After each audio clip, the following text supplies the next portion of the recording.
Mata seluruh rakyat Indonesia saat ini sedang tertuju pada satu janji Presiden Prabowo, yaitu membabat habis para mafia dan pejabat korup pengkhianat bangsa. Tapi ada satu tembok yang sulit ditembus, yaitu RUU perampasan aset. Lantas, mengapa aturan yang bisa memiskinkan koruptor ini tertunda di parlemen? Apakah ada yang ketakutan? Ya udah, biar nggak salah paham, yuk kita simak penjelasannya. Tapi jangan lupa subscribe channel milik rakyat kecil ini, Keset Politik. Terutama mereka-mereka yang pegang jabatan-jabatan penting, jangan menganggap NKRI bisa ditipu untuk kesekian kali lagi. Di tempat yang bersejarah ini, atas nama rakyat Indonesia, saya memperingati semua unsur di semua lembaga segera benah diri. Sadar nggak sih kalau ada sebuah rancangan aturan yang digadang-gadang bisa bikin anggaran sekolah gratis makin besar, fasilitas berobat makin oke, dan perbaikan jalan bisa cepat selesai, tapi aturan itu justru mandek bertahun-tahun di meja parlemen. Menariknya, begitu aturan ini mau dipercepat, sebagian pihak yang biasanya fokus ke urusan lain mendadak berubah jadi pakar hukum paling humanis di muka bumi yang meributkan hak asasi manusia dan hak milik pribadi. Pertanyaannya, apakah penundaan ini demi melindungi hak warga negara secara umum atau sebenarnya ada kekhawatiran sistemis yang disembunyikan? Di video kali ini, kita bakal bedah dinamika di balik alotnya RUU perampasan aset dan kenapa sistem hukum kita dinilai belum bikin jera sebagian kalangan. Simak sampai akhir, karena di penutup nanti kita bakal lihat pilihan dilematis Presiden Prabowo. Apakah harus mengambil langkah darurat lewat Perpu atau tetap mengikuti proses panjang di parlemen demi menjaga kualitas demokrasi? Yuk kita bedah! Teman-teman Keset Politik, channel ini bukan cuma tempat buat nonton berita, tapi ini adalah wadah perjuangan kita bersama. Kita, rakyat kecil dari ujung perkotaan sampai pelosok pedesaan, harus menyatukan barisan dan membangkitkan persatuan gerakan rakyat. Kenapa? Karena kalau bukan kita yang saling jaga, siapa lagi? Hari ini, mafia dan oknum pejabat korup terus berusaha menindas hak-hak kita. Di sisi lain, para pejabat yang benar-benar bersih dan tulus kerja buat rakyat justru terus dihujani fitnah dan serangan politik. Kita nggak boleh tinggal diam melihat ketidakadilan ini. Maka dari itu, sebelum kita bongkar konspirasi besar di pembahasan yang pertama, ambil waktu 3 detik kalian sekarang juga. Klik tombol like, subscribe channel Keset Politik, dan share video ini ke grup WhatsApp keluarga, tetangga, dan teman-teman kalian. Satu share dari kalian adalah satu peluru untuk menyebarkan kebenaran dan memperkuat gerakan rakyat ini. Dan khusus hari ini, saya ingin tahu seberapa luas barisan persatuan kita. Coba tulis di kolom komentar, dari kota atau desa mana kalian sedang menonton video ini sekarang. Mari kita tunjukkan kalau rakyat dari seluruh penjuru negeri sudah bersatu dan siap menyimak video ini sampai akhir tanpa skip. Oke, langsung saja kita masuk ke pembahasan pertama.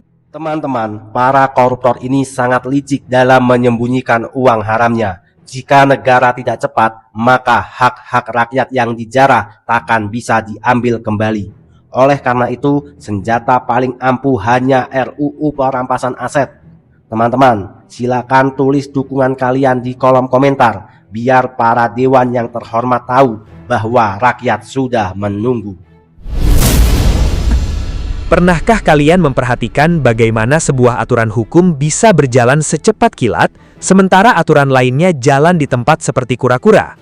Disinilah letak kejanggalan yang sangat nyata di dalam gedung parlemen kita.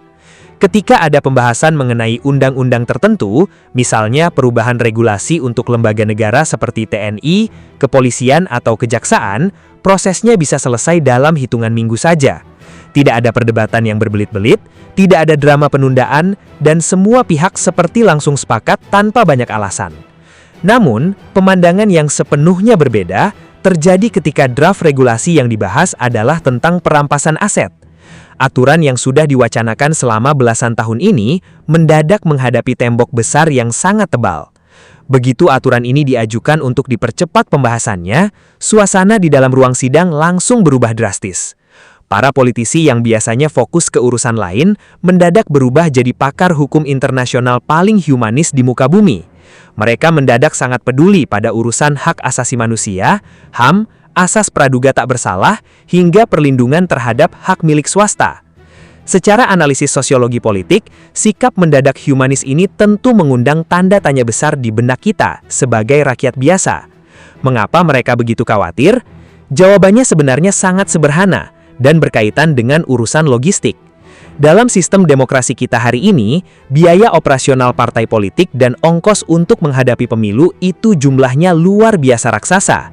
Ketika sebuah undang-undang dirancang secara progresif untuk mempersempit sirkulasi dana-dana informal atau aliran uang yang berputar di bawah permukaan, maka secara tidak langsung, aturan tersebut mengancam ekosistem pendanaan politik itu sendiri. Ada kekhawatiran sistemis yang tidak diungkapkan ke publik, yaitu kekhawatiran jika instrumen hukum yang baru ini nantinya bisa memutus urat nadi keuangan kelompok tertentu atau bahkan berbalik arah menjadi alat pemukul politik yang subjektif oleh pihak penguasa. Menteri Keuangan Purbaya sendiri sebenarnya sudah mulai gerah dengan situasi ini.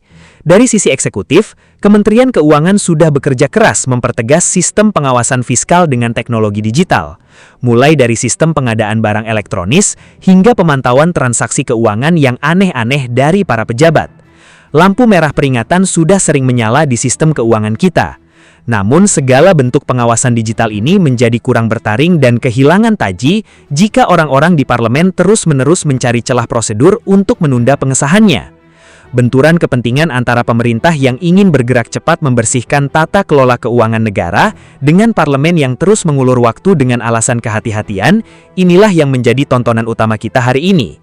Kita sebagai rakyat yang menonton dari kejauhan, akhirnya dipaksa melihat sebuah labirin birokrasi di mana aturan yang seharusnya bisa menyelamatkan hak ekonomi masyarakat banyak, justru dibiarkan berdebu di atas meja legislasi. Mata seluruh rakyat Indonesia saat ini sedang tertuju pada satu janji Presiden Prabowo, yaitu membabat habis para mafia dan pejabat korup pengkhianat bangsa. Tapi ada satu tembok yang sulit ditembus, yaitu RUU Perampasan Aset. Lantas, mengapa aturan yang bisa memiskinkan koruptor ini tertunda di parlemen? Apakah ada yang ketakutan? Ya udah, biar nggak salah paham, yuk kita simak penjelasannya. Tapi jangan lupa subscribe channel milik rakyat kecil ini, Keset Politik. Sekarang mari kita masuk lebih dalam untuk melihat sebuah kenyataan pahit yang terjadi di depan mata kita semua. Pernahkah kalian merasa heran? Mengapa setiap kali ada pejabat atau pelaku kejahatan kerah putih yang ditangkap oleh penegak hukum, wajah mereka tidak terlihat tegang atau ketakutan? Sebaliknya, mereka justru seringkali melempar senyum, melambaikan tangan ke arah kamera media, bahkan seolah-olah sedang menghadiri acara seremonial penting, bukan mengenakan rompi tahanan. Fenomena ini memicu sebuah pertanyaan besar yang sangat mendasar. Apakah penjara di negara kita ini memang sudah kehilangan tajinya? Ataukah ada hal lain yang membuat mereka begitu tenang menghadapi hukuman? Jawabannya terletak pada kalkulasi rasional yang dilakukan oleh para pelaku kejahatan ekonomi ini. Bagi seorang koruptor yang cerdas secara finansial, hukuman penjara selama 5, 7, atau 10 tahun seringkali dianggap bukan sebagai akhir dari segalanya, melainkan hanya sebagai sebuah risiko bisnis yang sangat bisa diterima. Mari kita gunakan logika sederhana yang dipahami oleh orang awam. Bayangkan jika seseorang berhasil menyelewengkan anggaran negara atau dana bantuan sosial senilai ratusan miliar rupiah. Ketika tertangkap, dia dijatuhi hukuman penjara beberapa tahun. Di dalam lembaga pemasyarakatan, dengan kekuatan uang yang dimilikinya, bukan rahasia lagi jika mereka seringkali bisa mendapatkan fasilitas kamar yang jauh lebih nyaman daripada ruang tahanan masyarakat biasa. Mereka juga berkesempatan mendapatkan berbagai potongan masa tahanan atau remisi setiap tahunnya. Lalu, apa yang terjadi setelah mereka selesai menjalani masa hukuman tersebut dan melangkah keluar dari pintu penjara? Ini dia bagian yang paling ironis. Ketika mereka bebas, seluruh kekayaan hasil jarahan tersebut ternyata masih utuh, tersimpan rapi, dan siap dinikmati. Uang haram tersebut mungkin sudah melewati belasan lapis rekening bank, disembunyikan di negara suaka pajak di luar negeri, diubah menjadi deretan properti mewah atas nama kerabat jauh yang sulit dilacak, atau tertanam dalam bentuk lembaran saham perusahaan cangkang. Pada akhirnya, Mereka keluar penjara dengan status baru sebagai miliarder yang terpandang secara sosial. Sementara anak cucu mereka bisa menikmati fasilitas sekolah terbaik di luar negeri tanpa perlu memikirkan dari mana uang itu berasal. Sistem hukum kita yang lama terbukti seringkali menemui jalan buntu karena eksekusi uang pengganti kerap gagal total begitu sang pelaku mendadak mengaku miskin di atas kertas. Inilah mengapa efek jera dalam pemberantasan korupsi di negeri ini seringkali hanya menjadi mitos di siang bolong. Hukum pidana konvensional yang kita gunakan selama ini memiliki kelemahan mendasar karena terlalu berfokus pada pendekatan yang disebut in personam, atau menghukum orangnya secara personal. Logikanya adalah, buktikan dulu kesalahan personal si pelaku secara sah dan meyakinkan di pengadilan sampai status hukumnya berkekuatan tetap. Baru setelah itu negara bisa menyentuh hartanya. Proses pembuktian ini luar biasa rumit, memakan waktu bertahun-tahun, dan membutuhkan energi yang besar dari jaksa penuntut umum untuk mencari jarum dalam jerami digital di tengah canggihnya metode pencucian uang modern. Selama proses peradilan yang panjang itu berlangsung, aset-aset yang diduga hasil kejahatan seringkali sudah berpindah tangan atau menguap entah kemana. Nah, rancangan aturan perampasan aset yang sedang diperjuangkan ini menawarkan sebuah paradigma atau cara pandang yang sepenuhnya baru dan revolusioner, yang dikenal dengan mekanisme in rem. Melalui mekanisme ini, fokus penegakan hukum diubah secara drastis. Tidak lagi berfokus pada pembuktian kesalahan personal orangnya, melainkan fokus langsung memburu aset atau harta benda itu sendiri. Aturan ini memungkinkan adanya perampasan aset tanpa harus menunggu putusan pidana bersalah terhadap sang pelaku. Biar lebih mudah dipahami oleh kita yang di perkotaan maupun di pedesaan, mari kita gunakan analogi sederhana tentang sebuah halaman rumah. Bayangkan jika kalian melihat ada seekor sapi atau motor mewah tiba-tiba terparkir di halaman rumah tetangga kalian. Padahal, kalian tahu betul bahwa tetangga kalian itu tidak pernah memelihara ternak, tidak memiliki pekerjaan dengan penghasilan yang cukup untuk membeli barang mewah tersebut, dan ketika ditanya, dia sama sekali tidak bisa menjelaskan atau membuktikan secara sah dari mana barang itu datang. Sementara di saat yang sama, wilayah tersebut sedang dihebohkan dengan hilangnya barang sejenis milik kas kolektif warga. Dalam sistem hukum lama kita, negara tidak bisa menyentuh motor atau sapi itu sebelum jaksa bisa membuktikan di pengadilan pidana bahwa si tetangga adalah malingnya. Fokusnya adalah memasukkan si tetangga ke dalam sel, sementara barang buktinya bisa saja keburu dijual atau dinikmati oleh keluarganya di rumah. Namun, jika rancangan aturan baru ini berlaku, logika hukumnya dibalik secara proporsional melalui apa yang disebut beban pembuktian terbalik. Negara, melalui pengadilan, berhak meminta pemilik aset untuk menunjukkan bukti otentik bahwa kekayaannya diperoleh dari hasil kerja keras yang halal, misalnya dari warisan, bisnis yang legal, atau gaji resmi. Jika si pemilik tidak mampu membuktikannya, maka motor atau sapi tersebut akan langsung disita oleh negara demi hukum. Fokus utamanya adalah menyelamatkan dan mengembalikan aset tersebut ke kandang yang benar, yaitu kas negara, bukan sekadar menghukum orangnya. Pendekatan in rem inilah yang sebenarnya menjadi momok paling menakutkan bagi para pelaku kejahatan kerah putih dan jaringan mafianya. Mengapa? Karena aturan ini menghancurkan motivasi utama dari tindakan korupsi itu sendiri, yaitu akumulasi kekayaan. Jika seorang pejabat tahu bahwa sekecil apapun uang yang dia selewengkan akan langsung dikejar dan disita oleh negara tanpa perlu proses peradilan pidana yang bertele-tele, maka kalkulasi risiko bisnis mereka akan hancur. Penjara mungkin bisa mereka jalani dengan tenang, tetapi dimiskinkan sampai kembali menjadi warga negara yang tahu diri adalah mimpi buruk terbesar yang selalu membuat mereka berkeringat dingin. Setelah kita melihat bagaimana drama politik di parlemen bergulir, dan mengapa aturan perampasan aset ini menjadi momok yang begitu menakutkan bagi para pelaku kejahatan kerah putih, sekarang mari kita bicarakan dampak nyatanya bagi kehidupan kita sehari-hari. Selama ini, perdebatan mengenai regulasi hukum seringkali terdengar sangat elitis, penuh dengan istilah-istilah rumit yang seolah-olah hanya menjadi konsumsi para sarjana di ruang seminar yang sejuk. Rakyat di pasar, petani di sawah, buruh di pabrik, dan nelayan di pesisir seringkali merasa bahwa aturan seperti ini tidak ada hubungannya dengan isi piring makan mereka esok hari.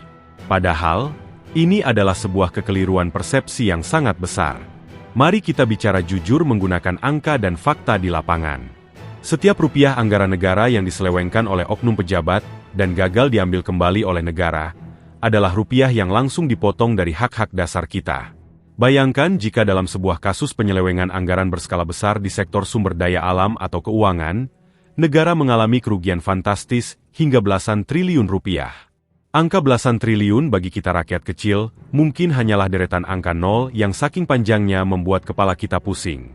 Namun, jika uang raksasa yang tersimpan rapi di properti mewah luar negeri itu berhasil dirampas secara instan oleh negara, nilainya setara dengan biaya pembangunan ratusan sekolah dasar baru dengan fasilitas lengkap di daerah-daerah pelosok.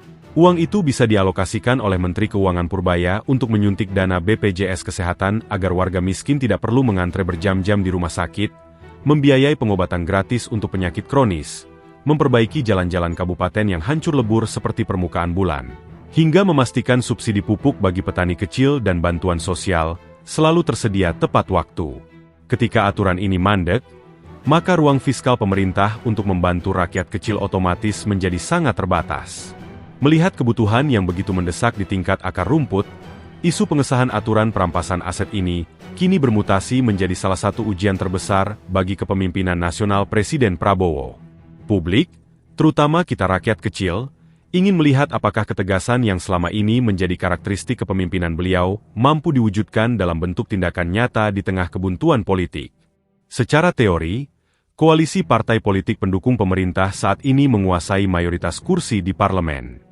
Secara logis, seharusnya tidak ada alasan lagi bagi sebuah rancangan aturan yang didukung penuh oleh pemerintah untuk macet di meja legislasi.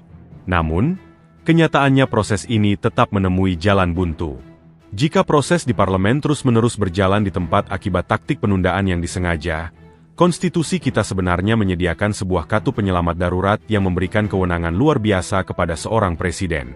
Kartu penyelamat itu bernama Perpu, atau Peraturan Pemerintah Pengganti Undang-Undang.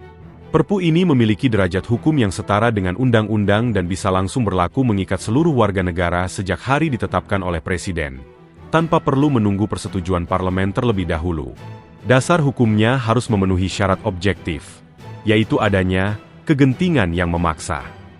Dalam situasi hari ini, argumen bahwa kita sedang berada dalam kegentingan yang memaksa sebenarnya memiliki fondasi logika yang sangat kuat. Kebocoran keuangan negara yang kian canggih, mandeknya pemulihan aset, serta tuntutan internasional agar Indonesia segera memperkuat sistem keuangan anti pencucian uang demi investasi global, adalah kondisi nyata yang mengancam stabilitas ekonomi nasional. Menunggu proses legislasi normal yang bisa memakan waktu bertahun-tahun lagi di tengah ketidakpastian ekonomi, tentu merupakan risiko yang sangat besar bagi hajat hidup orang banyak. Oleh karena itu, menerbitkan sebuah perpu perampasan aset adalah opsi kebijakan yang sangat masuk akal dan konstitusional bagi Presiden Prabowo untuk menunjukkan bahwa komitmen anti korupsinya bukan sekadar janji manis di masa kampanye. Namun, pilihan untuk mengeluarkan perpu tentu bukan tanpa risiko politik dan hukum yang raksasa. Jika Presiden memutuskan mengambil jalur pintas konstitusional ini, tantangan pertama akan langsung muncul dari dalam parlemen itu sendiri. Partai-partai politik yang merasa dilompati kewenangan legislasinya bisa menggunakan momentum sidang berikutnya untuk menolak perpu tersebut, menjadikannya tidak berlaku lagi, dan menciptakan kegaduhan politik baru yang dapat mengganggu stabilitas pemerintahan. Selain itu, perpu tersebut pasti akan langsung dihujani oleh permohonan uji materi di Mahkamah Konstitusi oleh berbagai kelompok yang merasa hak-hak kepemilikannya terancam oleh keberadaan aturan perampasan aset tanpa putusan pidana ini.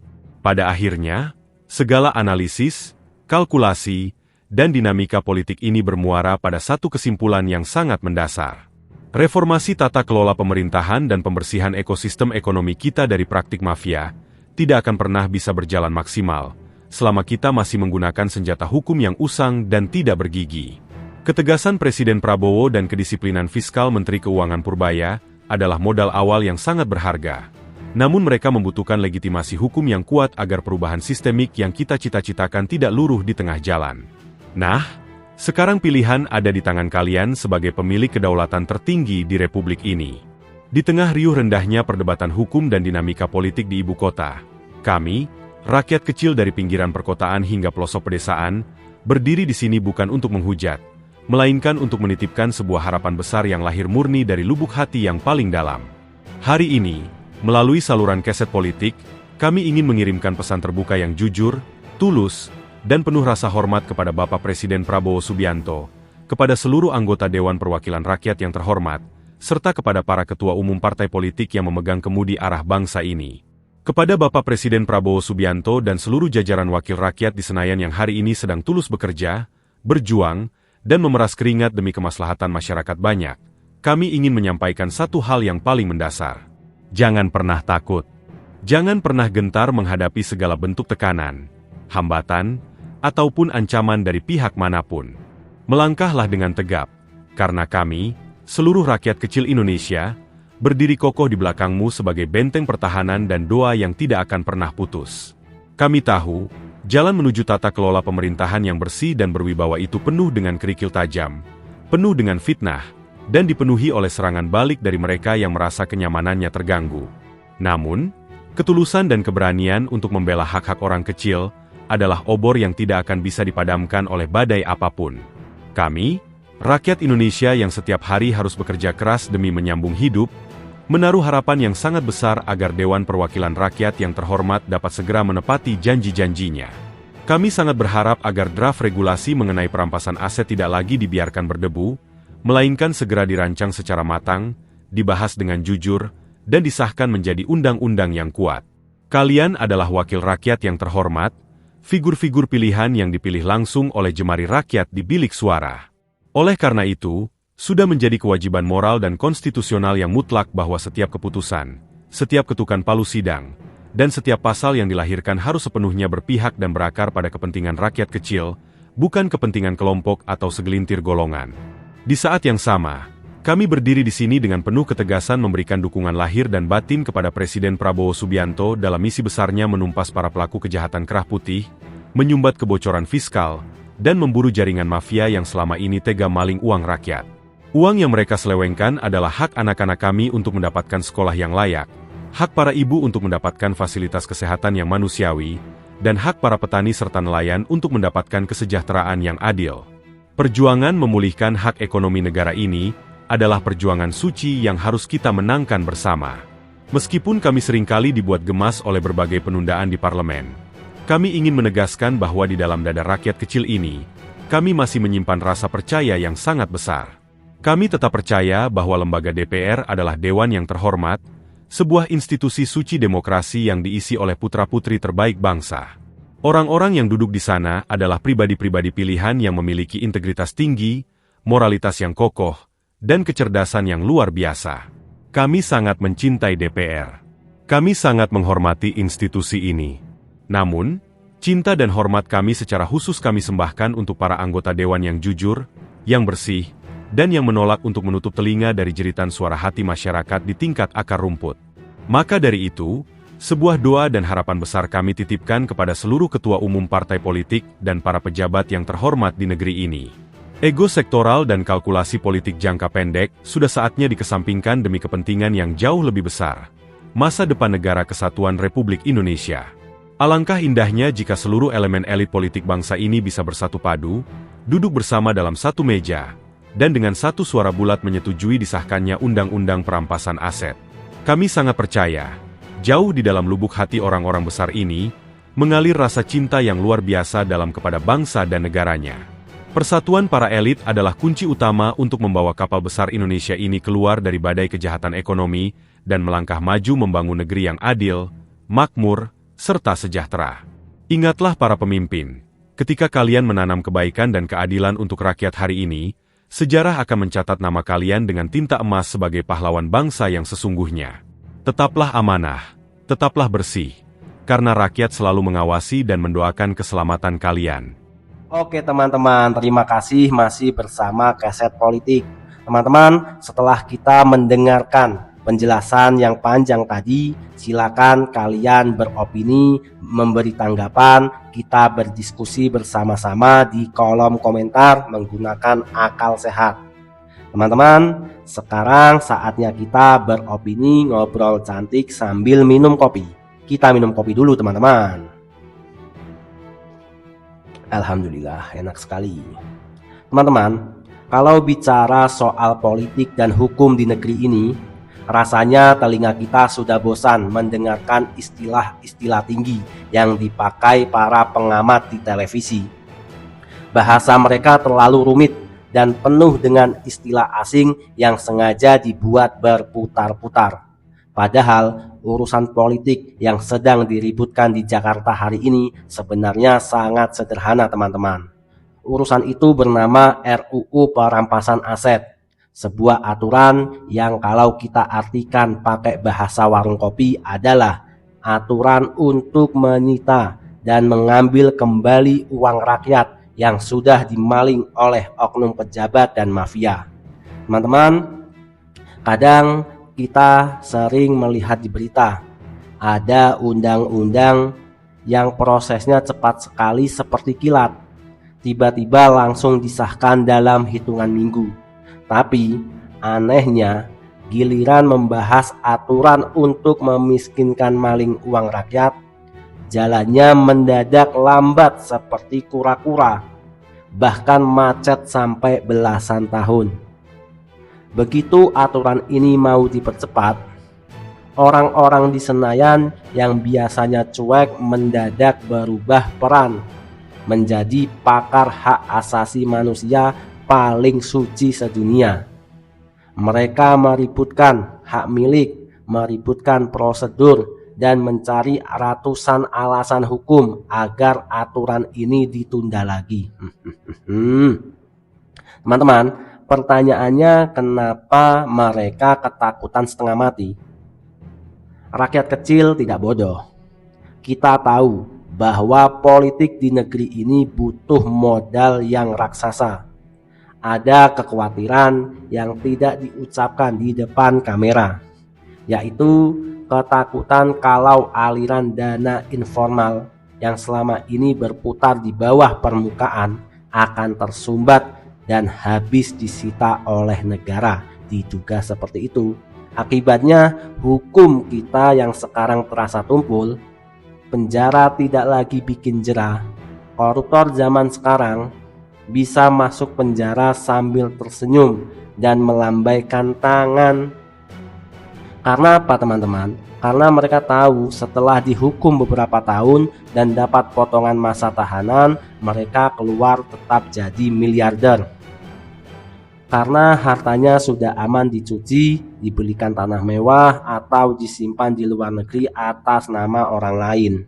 Sementara kita di sini mau sekolah aja susah, mau berobat antre dari subuh, dan jalanan di desa hancur lebur seperti permukaan bulan karena anggarannya bocor digerogoti para mafia. Teman-teman, disinilah kita melihat pentingnya ketegasan seorang Presiden Prabowo. Teman-teman, sistem pengawasan keuangan digital sebenarnya sudah diperketat oleh Menteri Keuangan Purbaya. Lampu merah peringatan transaksi mencurigakan sudah sering menyala, tapi penegak hukum kita seperti perang tanpa senjata yang tajam karena tidak punya hak eksekusi langsung untuk menyita aset haram tersebut. Teman-teman, jika DPR terus-menerus mengulur waktu, maka situasi ini sudah bisa dianggap sebagai kegentingan yang memaksa. Presiden Prabowo punya kartu as, yaitu mengeluarkan Perpu perampasan aset untuk menerobos kebuntuan politik ini. Jadi teman-teman, jika DPR selalu mengulur-ngulur waktu, 2026 ini RUU perampasan aset belum bisa disahkan juga, maka Presiden Prabowo bisa mengeluarkan Perpu. Memang resiko politiknya besar, Presiden akan diserang balik oleh partai-partai di DPR, tapi inilah saatnya membuktikan apakah komitmen membela rakyat kecil itu nyata atau hanya sekedar kosmetik pas kampanye. Teman-teman, oleh karena itu, opini dan harapan kami sebagai rakyat kecil sangat jelas. Kami mendukung penuh Presiden Prabowo untuk menyikat habis para koruptor dan mafia tanpa kompromi. Kami juga mengetuk pintu hati para ketum partai politik dan seluruh anggota dewan yang terhormat. Sudahi drama, prosedur, dan perdebatan HAM yang dibuat-buat ini. Bersatulah, dengerin suara rakyat kecil, dan segera sahkan RUU perampasan aset. Tunjukkan kepada kami kalau kalian benar-benar mencintai bangsa dan negara ini melebihi kepentingan kelompok kalian sendiri. Ingat, jabatan itu hanyalah sementara, tapi kebaikan kalian buat rakyat kecil akan selalu diingat sepanjang masa. Teman-teman, mungkin sampai di sini dulu. Terima kasih yang sudah menyimak. Sampai bertemu di video selanjutnya. Saya, host Keset Politik, undur diri. Terima kasih. See you next time.